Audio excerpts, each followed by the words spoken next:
Welcome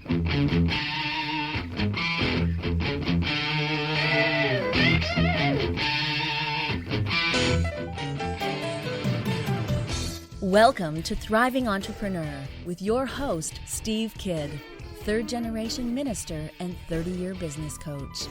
Listen in as amazing, world-changing authors, speakers, and coaches share their struggles and victories. And hear from best-selling authors' insight into how you too can live your life as a thriving entrepreneur. This is Steve. Welcome to Thriving Entrepreneur. Thanks for being with us here today as we bring to you 3 more best-selling books. It's so much fun to get to be able to see books come to life, to make it anywhere on the bestseller list. It doesn't matter whether your book's number 1 or your book's number 100. It's still a bestseller, and it is so awesome to get to be part of that. And of course, all of these books make such a huge impact in the world and with the people that the books are meant for. And I'm so looking forward to bring these authors here to you today.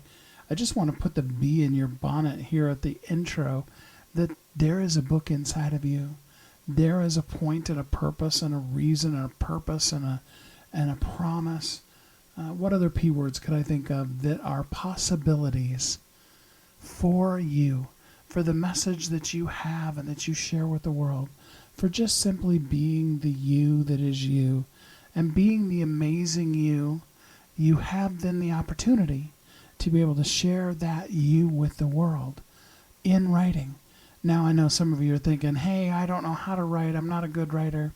Well, we can help you out with some tips on how to do that via interview and other things that, regardless of the trash talk you talk about yourself, you can absolutely get that book done. And you might find, like I have, that once you do the first one, it's a little bit addictive and you like putting the books out there and you do more and more just to help more and more people along the way as you live and thrive and be the best you that you can be while it's called today. And before you know it, whether you're 8 or 80, whether this is your first book or your 1,000th book, you can be a best-selling author.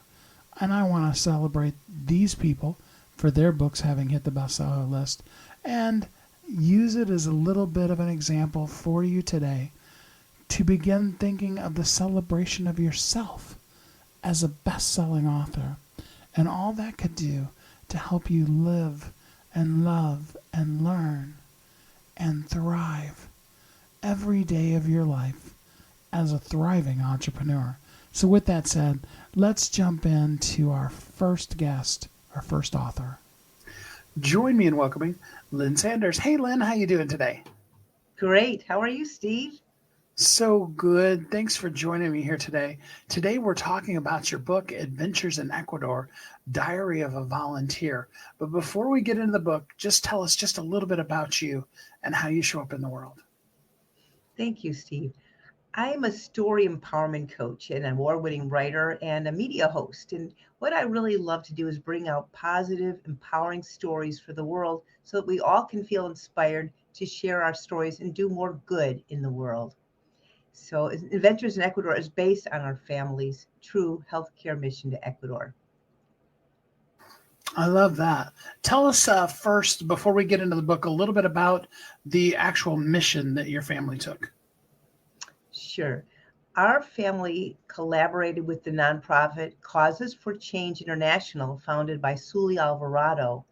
And Causes for Change has gone to Ecuador numerous times because Sully Alvarado was born in Ecuador and noticed that there was no health care for children in need. She also advocates for those with disabilities in the United States. So our family actually went on 3 healthcare mission trips. My husband served as the holistic dentist. I was the volunteer musical entertainer and activity leader in the 90-plus degree heat in Ecuador, and we went to very remote villages. And our son Andrew was the toothbrushing teacher because the children had never had a toothbrush before and didn't know how to brush their teeth. So we together worked as a unit and joined other volunteers both from the United States and Ecuador to help children in need. And each trip, there were hundreds of children. Each time we went to different remote places, I think we probably served at least 1,000 people or more in total each time. helping kids be able to get proper health care, be entertained while they waited for their first ever dental extraction or session with my husband, and had the chance to learn how to brush their teeth. And then, as a bonus, we had gathered toy donations, 1,800 Beanie Babies, and each of the children got a toy as a gift after our visit with them. So, here when we think about the dentist, typically speaking, people are a little bit not excited to get to go to the dentist. What was the impact for them? I mean, were they, because they had never had any experience with that, were they kind of excited for it to happen, or was there some trepidation, or what was it like for them for their first dental visit? Well, imagine if you've never even seen a shot before. Many of the children were actually petrified just looking at a shot because my husband was really saving lives. Many of these children had abscesses, and if you know anything about dentistry or abscesses, you can actually die from a dental infection. So he was pulling teeth, but using Novocaine to numb the effect of pulling the teeth. And so kids would be afraid even before they had their teeth pulled. There was no electricity. Our son often helped out shining a flashlight over the children's mouths so that he could see what he was doing, and other volunteers helped as well. And as far as excited, I think they were actually more excited about getting the toys. And Suli Alvarado told me, because they had no toys, that one boy went up to her and said, "Could you please have my teeth pulled so I could get a toy?" Could you imagine that? So, so everyone did get toys, and not everyone had their teeth pulled, but they were all checked to make sure that their teeth were safe, and they learned how to brush their teeth so they could care for them. It was really an amazing, memorable experience for all of us. So let's talk a little bit about teeth brushing. I mean, a toothbrush lasts for a certain amount of time, and some people use them too long. I'm never totally sure what too long is, but the dentists always tell us, and toothpaste and things like that. Are there some things that you put in place so that they could get replacement toothbrushes and new toothpaste, or how did that work? Um, you know, there was such a great need for everything there. I mean, we brought over supplies like Tylenol, any kind of Band-Aids, just regular everyday self-care items. They didn't have an extra supply of toothbrushes. One man who had, I guess, seen Suli years ago had saved his toothbrush from something like 4 or 5 years ago. And that's a lot of time for a toothbrush. Typically, I think, I'm not a dentist, but after the bristles get pulled apart after a while, the toothbrush isn't good. I won't say how long you usually use a toothbrush for, but given that the kids never had this before, they just could use it as long as they could use it. They also were able to get looked at by regular doctors who were on staff for this trip. So it was a chance for them to get adequate health care. And Suli had her own story. She had polio as a child and could have died in Ecuador. Her parents couldn't care for her. They were very poor and put her in an orphanage, which happened to be the last place we visited on one of our trips because Suli wanted to give back to the kids at the orphanage. Luckily, Suli was rescued by a visiting, I think it was I forgot now what his title was, a minister, but anyway, he brought Suli back to the United States for health care, and her life was saved. So as a result, Suli was able to have a great opportunity to have an education here, recover her health, and she wants to give back both to the children in Ecuador as well as the people in the United States who have disabilities. So we were really grateful to join her trip and be able to serve. And there's such a joy in volunteering. That's what I wanted people to recognize through this book, to understand the experience of what it was like and to experience the joy with us through the book of giving. I totally love that. So let's talk about, your son for a little bit. Was this the first volunteer type of trip he had been on? He's done a lot of different trips, and we went, as I said, 3 times. But my husband had served in a program called Amigos International. So Andrew did the same thing, where you are given a volunteer responsibility in a country that speaks Spanish. And Andrew served on Amigos. I don't remember whether that was before this trip or after. And he built a water tank. They told him what to do, and he lived with a family. So he has done other volunteer work in our community. He's one of the most compassionate people I know. I mean, when he was a little kid and I was teaching him to ride a bike, I'll never forget this. The bike fell and Andrew stopped and said, "Mom, watch out." And I said, "What? What?" He said, "There's an ant. Don't step on the ant." If there's a dog that's loose in the neighborhood, he will go and find the owner for the dog. Um, Something happens to somebody, he's always there. So I think the message that stands out to me is a poem that my mother used to have in the kitchen, which was, "Children learn what they live." So if they learn to live with compassion, and if they do volunteer experiences, that actually can transform their life. I believe it does, so that their whole life they live with that streak of kindness and caring, giving. And Andrew's that type of person. So you talk about it being 90-degree heat. And when it's cold, we're always like, I wish it was warmer. And then when it's that hot, you're like, I wish it was colder. And of course, they didn't have any air conditioners that you had there. So talk to us just a little bit about what Ecuador is like as a country. Well, I found it to be very beautiful, and the people were so warm and friendly to us. They were so grateful. One woman who was waiting for health care at one of the sites said, "Why are you here?" She couldn't believe that someone would actually come out on their own volition without pay to help others. Ecuador is a beautiful country. There's areas that are in the mountains that are cold, and then areas that are valley that are hot. Where we went was where no visitors typically ever go. So the natives would stare at us. They'd never seen visitors.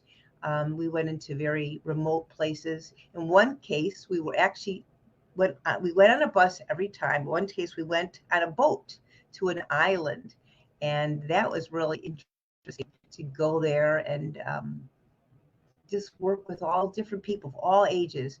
In addition to children, there were a lot of adults who also wanted to get help, and we treated them too after the children. But I thought it was a beautiful country. I love that. So, and you went 3 times. What was it like? I always think about, some of the mission trips I've been on. What was it like going back? You went to the same village, right? No, so in my mind, my husband has a better memory than me, but all those 3 different trips kind of blended together. It's hard for me to remember one from the other, but we never went to the same place.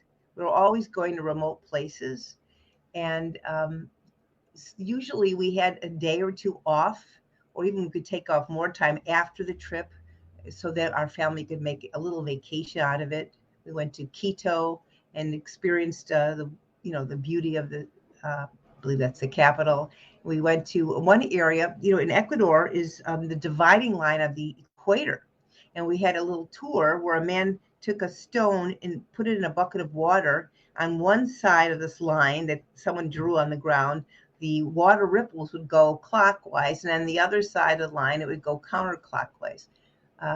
So as far as the 3 trips, each time we were remote places. We usually got a day or 2 off for a little mini vacation. One time we went to a beautiful waterfall, and we went swimming another time in water. So I really loved it all. The hardest thing for me, and maybe it's just because it's just me, is when we went to the remote places, there were not toilets and regular bathrooms, and they had outhouses.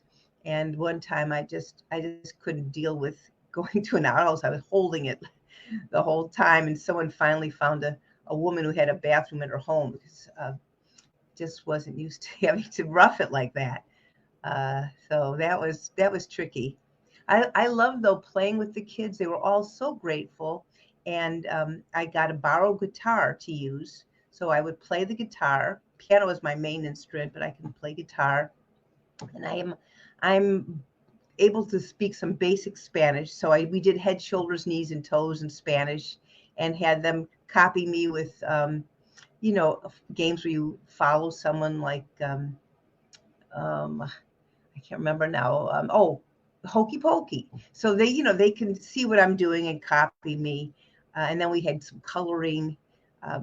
We threw a ball around. They just don't have that much. So any little thing means a great deal.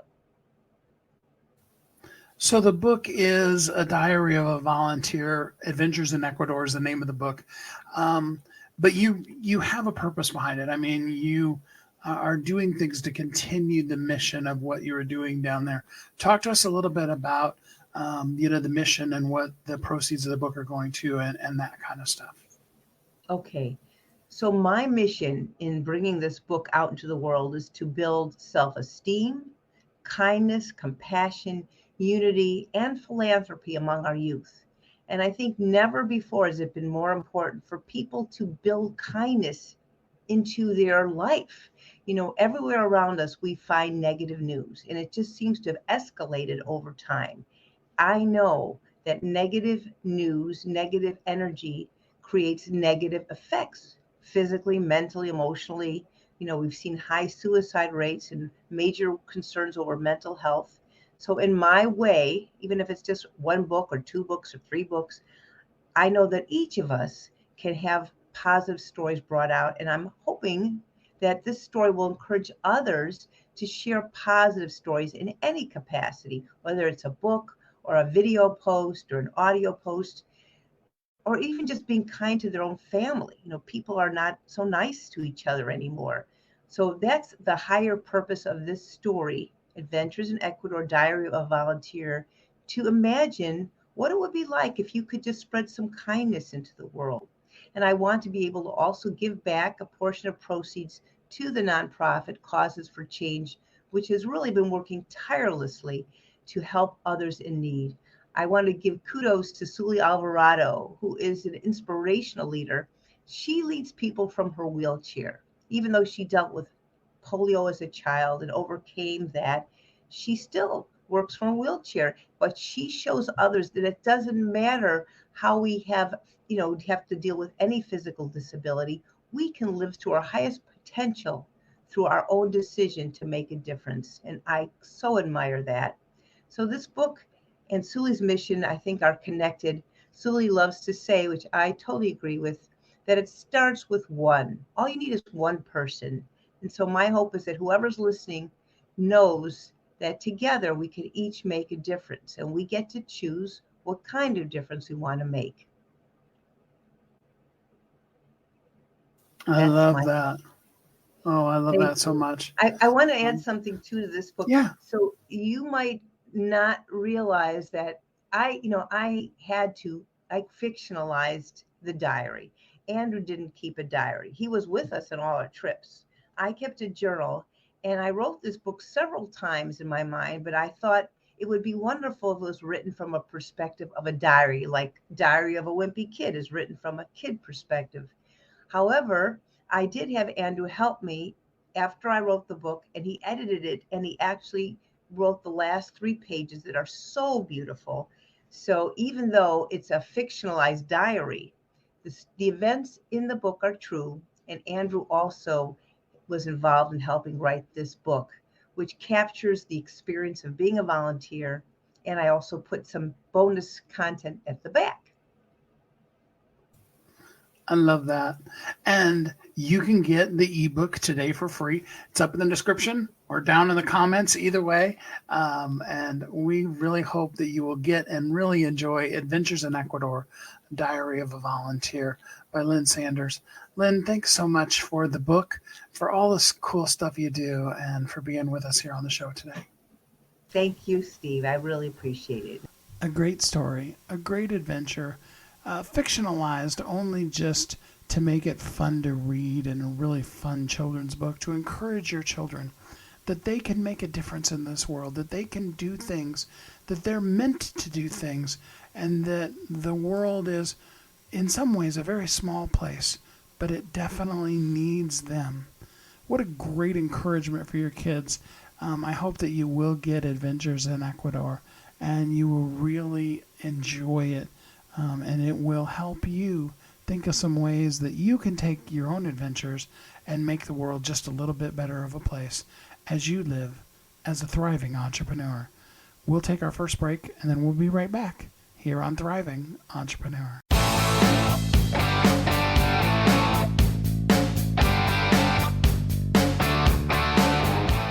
Hi, my name is Steve Kidd. I am a third-generation minister, an international best-selling author of multiple books, and I help people write, publish, and market their books to bestseller. In fact, there are literally thousands of people that have used the system that I created to be able to write, publish, and market their books, and now they're best-selling authors. And you're next. I just wanted to come on for a minute, say hi to you, tell you a little bit about me, introduce myself, and tell you I know the world is waiting on your message, and I would be so honored to be part of sharing your message with the world. Go to AskSteveKidd.com and schedule a time to talk today.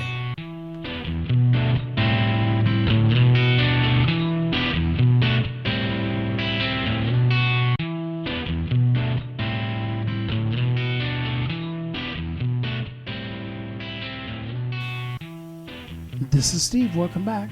Thanks for listening to Thriving Entrepreneur today as I bring to you 3 new best-selling authors that we've had come out over the course of the last week or so. I'm really enjoying just sharing their books with you. I hope that you will get them, whether the book, like the last one, is still in its free day or it's gone back to paid, but is still a book you absolutely should get.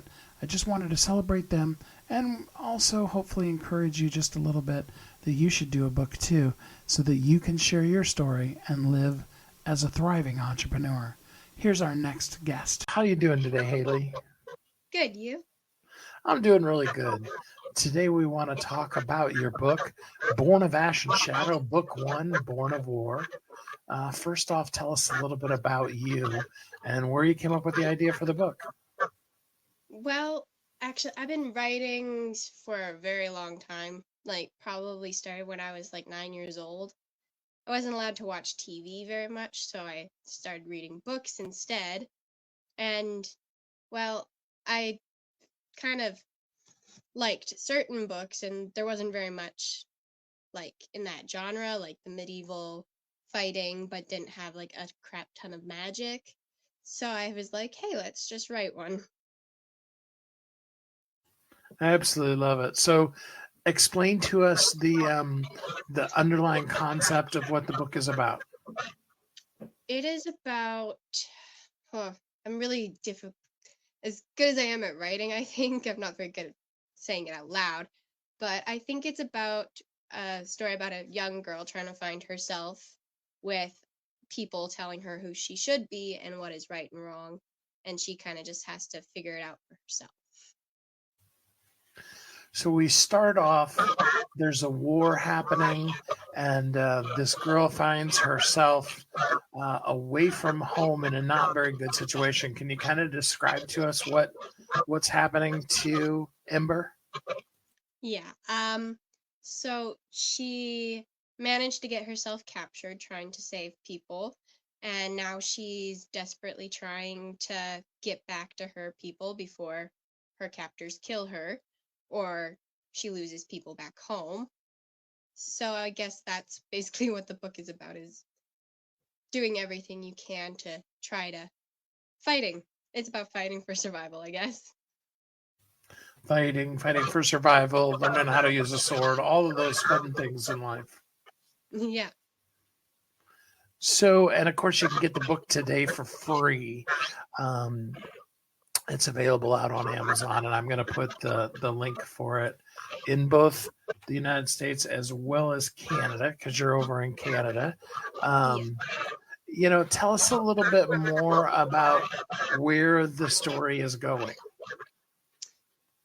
Honestly, so I have a general idea of where I want the story to go, but when I start writing, it usually ends up being just as much a surprise to me as anybody else. I'm not very good at the structure thing. It's more of I'm writing, it's like, hey, this is cool. Let's change everything and go in this direction. I think I've written like 5 book plans for this story alone for the entire series, and they are all very different from each other. So, as of right now, I don't know exactly where the book is going to end, but hopefully on a happy note. And maybe it'll never end. Maybe we'll just go through Ember's life with her through your whole entire life, too. Maybe. It could be fun. I mean, think of it. Terry Brooks started the Shannara series in like 1975, I want to say. And he's still, well, I think he actually keeps saying that this is his last Shannara book. And then he keeps writing things. I loved what he did with with the Word in the Void series, where it was supposedly going to be a whole brand new concept, and then he ended up tying it in as a prequel to Shannara. So you could do that too. That'd be Yeah. fun.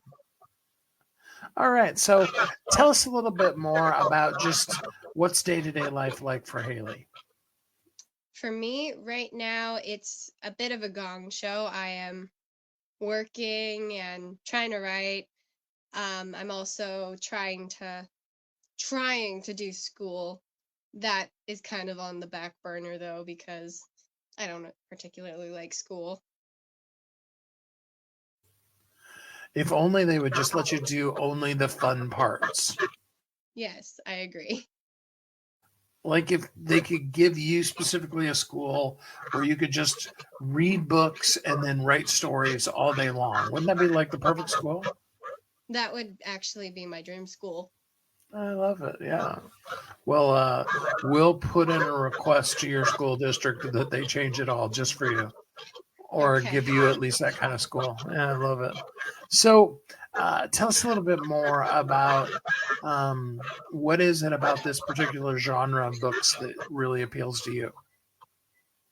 Okay, so I think it's because I read a lot of books where it's like modern day, and like fighting with a gun is cool, but I just really prefer the whole like the swords, and there's no technology, and everybody's just living and not on their devices. There's no vehicles to help them, so they have to struggle. I don't know. I've always found that simple, like medieval life kind of cool, especially when I watched like the Vikings show and The Last Kingdom and stuff. I love that. And Judy jumped in with us. Judy's who introduced us. She says hi to us. And she says, congratulations on your book, Hayley. And I did put the links in for both the US and Canada. You guys really do need to get the book today. So let's talk a little bit more about Born of Ash and Shadow. Describe to us the world that you've created. Well, it's kind of a world where I don't know, it's everybody hates each other. They're fighting for something, and a lot of them don't know what they're fighting for. All they know is that they have to fight. It's, I don't know, in a land that I guess is not on our Earth because I don't know, it's different, I guess. And I don't know, it's kingdoms and castles and knights and nobles, I guess. Yeah, that's perfect. So, if you could give Ember a piece of advice, if you could go into where she is right now in the story, she's fighting to get back home, she's going through all these things, what kind of advice do you just really wish you could give her?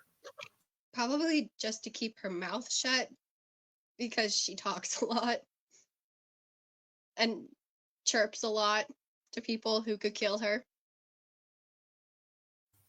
I love it. Now, is Ember loosely based on yourself, or does she have nothing to do with you? Actually, well, kind of.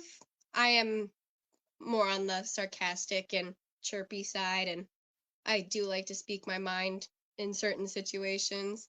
But actually, I kind of, as much as like I think of her as like myself, I did base some of her temper or more on my sister's temper because I'm a lot more patient than I think Ember would be, whereas my sister is kind of a bit more on the explosive side like Ember. All of the bad things, those are all my sister, and all the good traits of her, those are all totally me. That's what you got to always say. Oh, totally. Well, All we're right. similar. Yeah. So we go off to this world, and we find Ember in a struggle. Does she, at this point, when we start off, does she know how to use the sword at all, or does she just know how to use her mouth to defend herself? She does know how to use a sword. She is basically a trained assassin, though she doesn't like that title very much. And mostly she just think she's overconfident in her abilities, though. So she doesn't fare well in that instance, because she's just like, 15 soldiers, I can take that on. I know how to use a sword. And yeah, no, she can't. That's amazing. I love it. So we talked a little bit about where the story's going and some of the things you've done, but who are your favorite authors? What are the authors you love reading? There are so many. I love the Hunger Games series and the Divergent series. I really like J.R.R. Tolkien's books and C.S. Lewis. I'm a little all over the place, I guess, because I like Mary E. Pearson, who wrote the Kiss of Deception series. In fact, I think those were the books I read right before I decided to write a medieval book on my own, because that one doesn't have a lot of magic, but I couldn't find much else like it. So I was like, let's just write another one. I love it. Absolutely. Well, and you brought up Hunger Games, so now we know where you and Judy are besties. All right. Well, so talk to us a little bit about, are you going to write other books besides the Born of Ash and Shadow books, or you're just going to kind of stick in this sequel until, sequels to this, I should say, until it kind of comes to whatever conclusion it wants to come to? Actually, I've been struggling with not writing different books, because I was trying to focus on this one until at least I was further in the series, but there's a lot of book ideas in my head.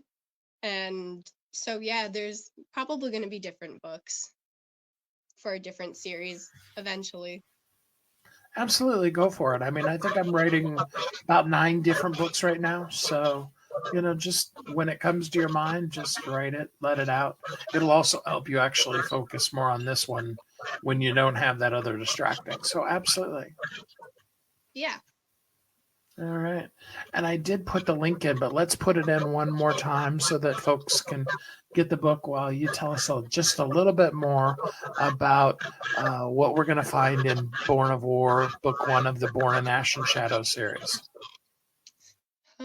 You'll find a lot of arguing, a lot of fighting, and a lot of desperate attempts for survival. Basically, the book is one big escape plan that just keeps going wrong. I love it. Well, there's the links for both Canada and the U.S. And if you need other links, let me know. I can get you just about any country you want. And we are really looking forward to it. Do get your free copy of Born in Ash and Shadow, Book 1, Born of War, today. Hayley, thanks so much for spending some time with me here on the show today. No problem at all. Thank you for having me. What an amazing story. A great new adventure. And it's got a girl that is the lead character. And it's really interesting and amazing to see a new author come out with a really great news story that I believe Hayley is going to end up being one of those that we're going to hear from for years and years and decades on from now. And you can say, hey, I got her first book and I helped make it a bestseller. Or maybe you got it just after the bestseller week and you were one of the first people to go out and invest in Hayley's career as a young writer and as an amazing, thriving entrepreneur. Let's take our next break, and then we'll be back here on Thriving Entrepreneur.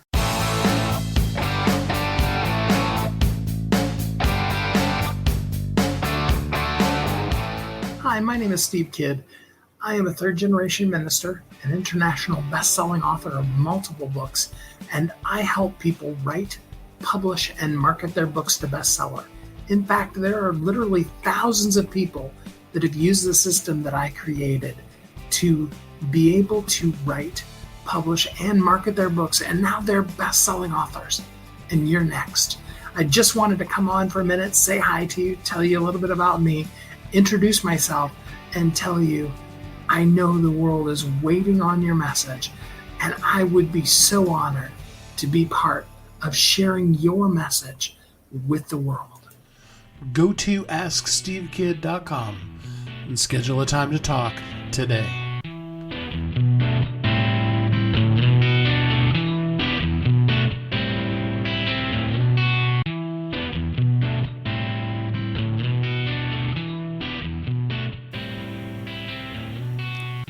This is Steve. Welcome back.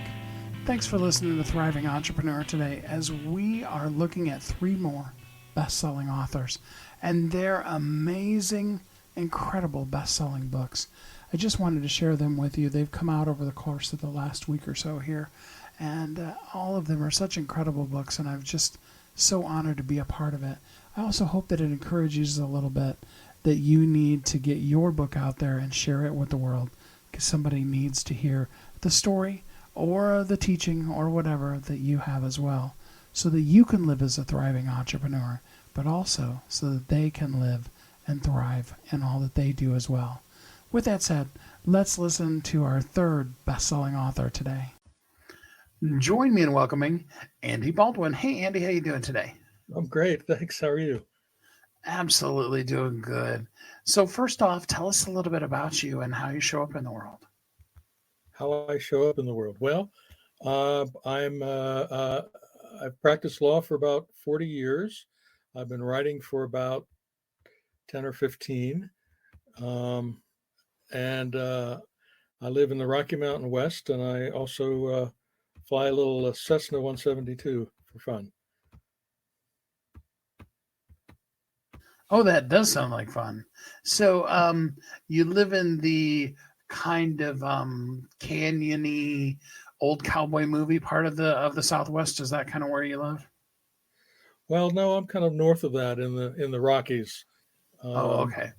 But I've spent a lot of time down in Canyonlands, which is just a little above the Four Corners region. Very red rock country. Mm-hmm. I love it. All right. So the book that we're talking about today, of several that you have, is called Moonshine Mesa.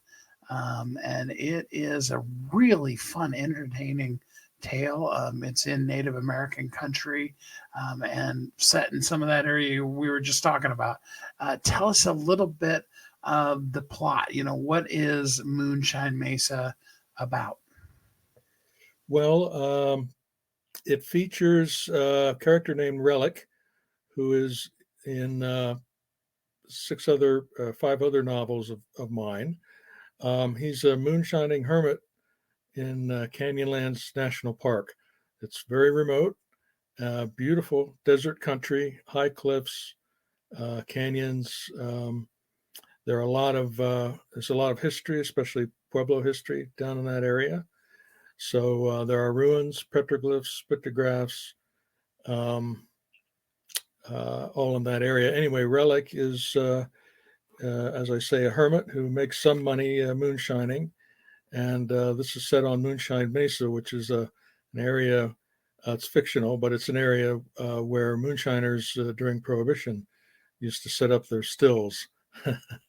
And so Relic is sort of a relic of that era and is wandering around there. And he finds, oddly enough, he finds honeybees and lying dead and in a row. And then he finds a dead crow, and then he finds a dead human.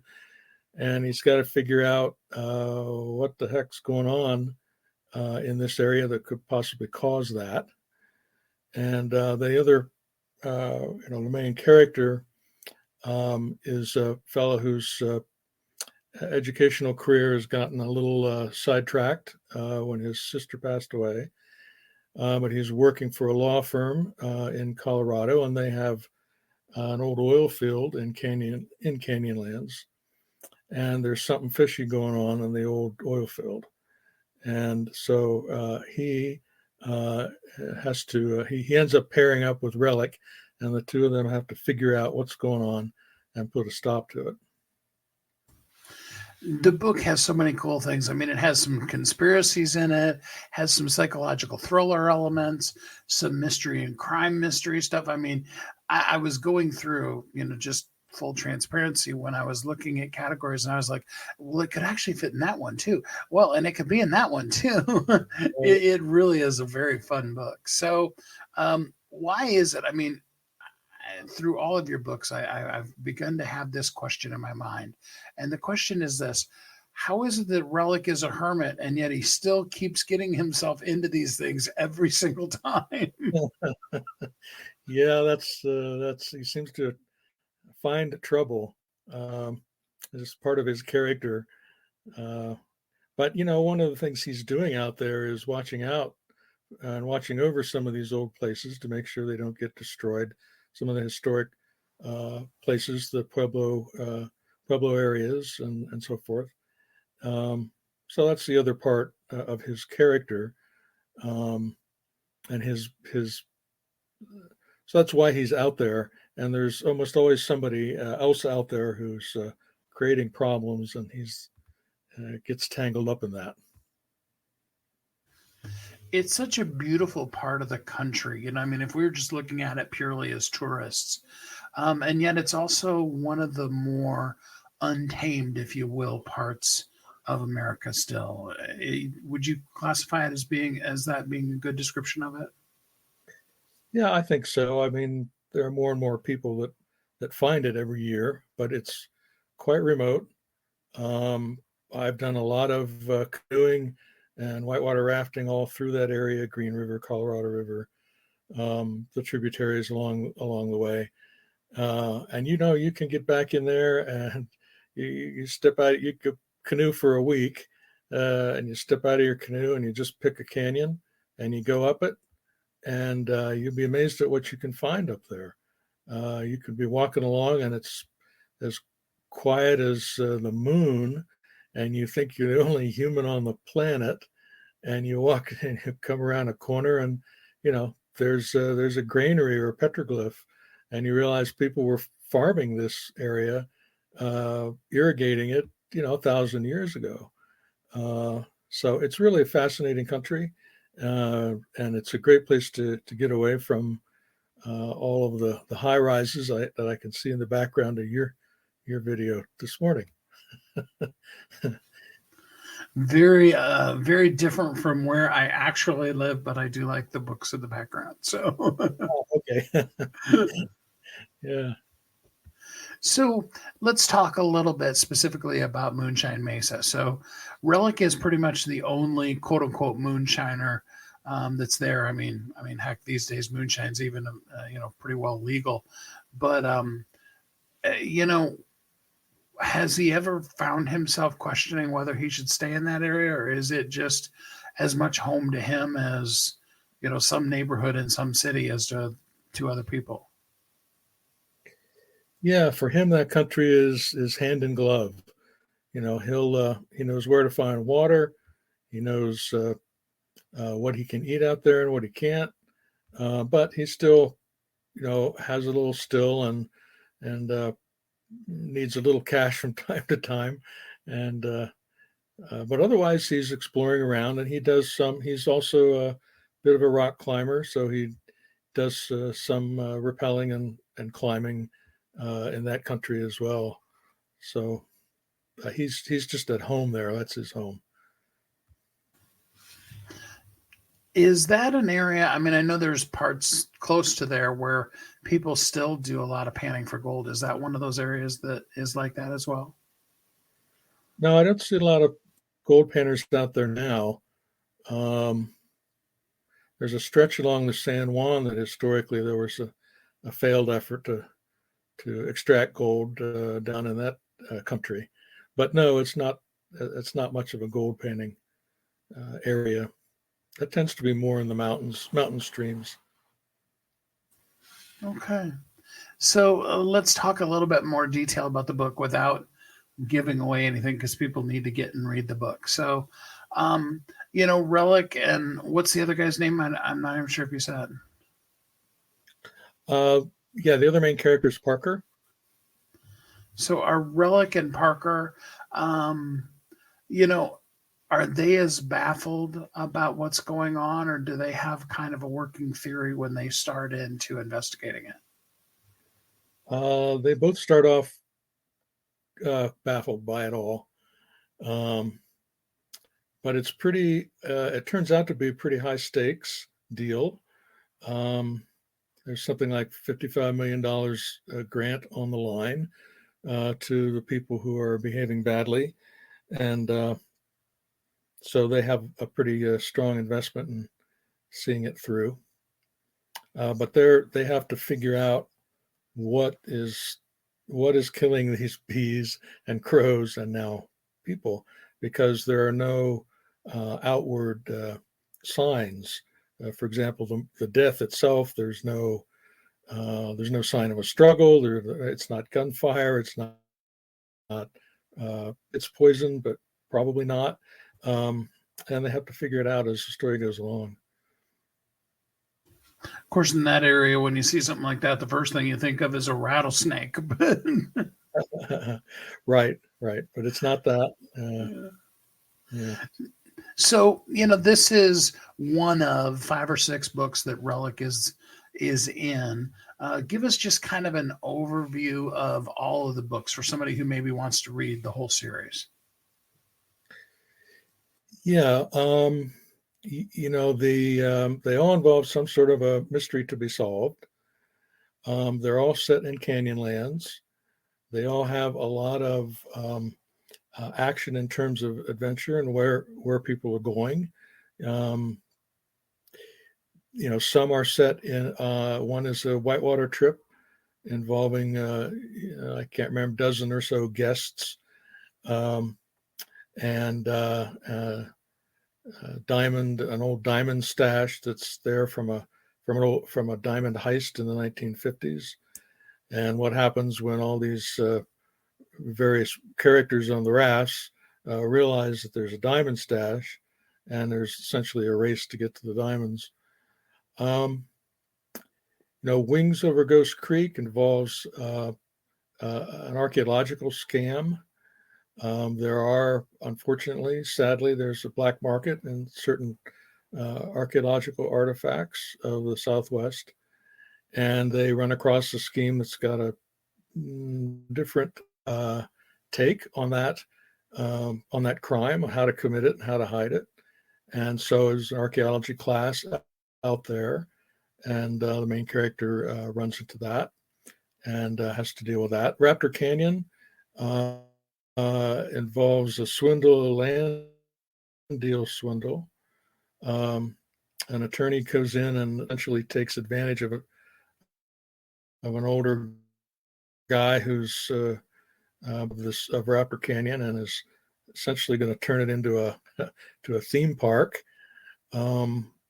And one of the minor mysteries in it is whether the petroglyph of the dinosaur is real or not.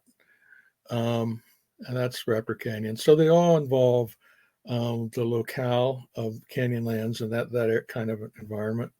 A mystery, a lot of action. They're high stakes, and bad actors that need to be, disclosed and overcome. Absolutely. And then just so that the girls don't feel left out, you also now have your other book, Antidote, which has a female lead in it. Yes, well, and so does Broken In, which is a relic. Broken In, I didn't mention the theme of that, but that's a journalism reporter who has lost her mother recently and is assigned to a small town in the Canyonlands area. And there is an old hotel that's being refurbished but something else is going on at that what I call broken in, rundown place, and she uncovers that. So, yeah, there are female protagonists. In the antidote, the protagonist is a young woman who is studying botany under a professor who has discovered properties of a certain plant. It's pretty common out in the West, called a chokecherry bush, and it could provide part of the antidote for climate change. And so when that's discovered, yeah, the professor who's discovered it is killed in the very beginning, and the protagonist, the young woman, has to flee from the murderer and joins up with a couple of old guys in an old Chevy, and they flee across the country as these guys are chasing. And there's a couple of secrets between the old guys too that come out in the end. So. I love that. So, what's next? I mean, is Relic? Do you have another adventure of his kind of running through your mind, or where you think you're going to go next? Well, I do. It's kind of hard not to have a Relic adventure in your head at all times. But I've just finished up one. I'm tentatively calling it Against the Wind. And it also has a female protagonist who is she's a student pilot, and she's in a foster home, and she misses her granddad, who's way up in Spokane. She's down in Phoenix, and she decides she's going to take her instructor's airplane and go live with her grandpa. And so she does that. She's flying an old antique Aranca airplane and across country, and she meets up with a quantum physicist who has developed the latest technology for quantum computing, which is, of course, on the horizon for all of us.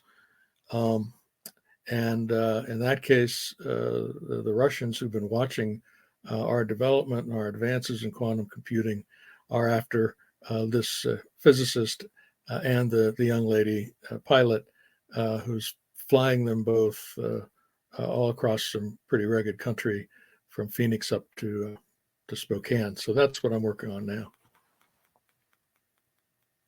Well, one sounds like a lot of fun too. So, just to kind of finish things off, let's let people know that they can actually get Moonshine Mesa today for free on Amazon. For those of you that didn't see it up in the description, I put it down in the comments as well so that you can get it. Before I let you go, Andy, do you have any last words you want to tell us about Moonshine Mesa and why people should get it and read it today? Well, I hope they enjoy it. One of the other things that I really like doing in all of the novels I write is I enjoy reading something with a sense of humor, and so I like to put that in there. And one of the ways that works really well for me is sometimes it's generational stuff. It's when the older generation is communicating with the younger generation, or miscommunicating, I could say, and that leads to a lot of opportunities for things that I think are really funny. So anyway, I try to interject.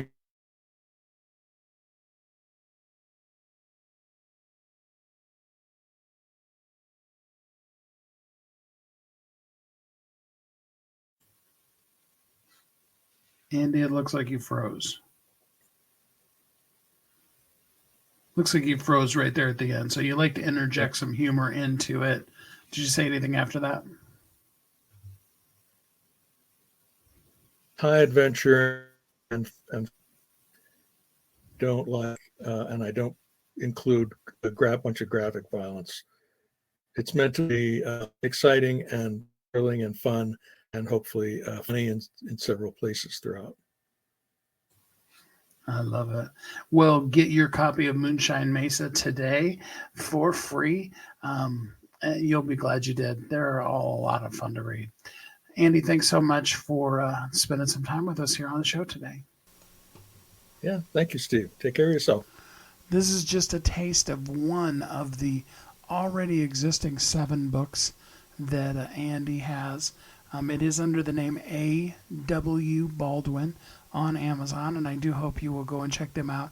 We're going to run some more promotions for the rest of Andy's books as well, because I just really think you need to get and read all of them. They're a lot of fun. They're very compelling. They draw you in, and I really think that you will find yourself entertained in that really cool way that the right kind of book always does for us. So I hope you will pick that up. Now, as we're reaching the end of the show, once again, I remember the Carol Burnett show, and where she used to always end it singing, "I'm so glad we had this time together." And I'm glad for our time that we're together. I appreciate every minute that I get to spend with you, that I get to see you living and loving and thriving in all that you do, to help you be the best you that you can be, but also to really help you see what is possible in this world, to see yourself and then know, hey, I can do it. I am amazing. I am uniquely brilliant. I was created for a purpose, and the world does need me. I want you to see that, to feel that, to know that deep inside of yourself, as you can really make a difference that only you can make. And it doesn't have to be huge. It doesn't have to be hard. It just simply has to do with making the best out of today. How can I be the best me right now? Maybe the bed's calling to you, and maybe you're really tired. Maybe you do need to take a nice nap, rest and relax, and be ready for tomorrow. Maybe there's a book that's been stirring in your soul for days, weeks, months, years. Unfortunately for some of us, sometimes decades. That book needs to come out. It needs to be shared with the world so that it can make the difference that it was intended and needs to make. It really does. But it will never come out unless you share it. Now, I've heard so many people say, yeah, but there's 1 million people that have written books on that. That story's already been told. That teaching's already been given. Yes, but you haven't done it yet. And the way that you say it, the you that is you that does it, is going to say it in a way that's going to make a difference for even just one person. And that's more than enough. That's worth all of it. And then when it reaches that more than one person even, and makes the world such a better place, we're going to all be glad to share along with you the cool, amazing thing that is the person that is you. I'm so delighted to be part of that process, and I'm so honored to be here today to speak into your life just a little bit and encourage you to be our next best-selling author, to live every day of your life as a thriving entrepreneur. Have a great week. Thanks for listening to Thriving Entrepreneur today. If you want to get your question answered, send an email to questions@wehelpyouthrive.com. We look forward to you joining us again next time.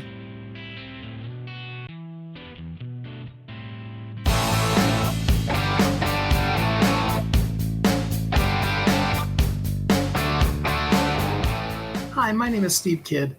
I am a third-generation minister, an international best-selling author of multiple books, and I help people write, publish, and market their books to bestseller.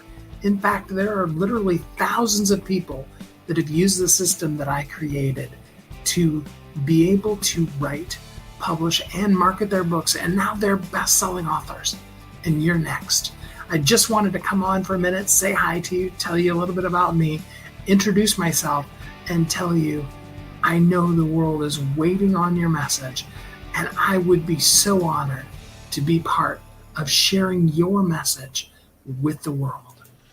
Go to AskSteveKid.com and schedule a time to talk today.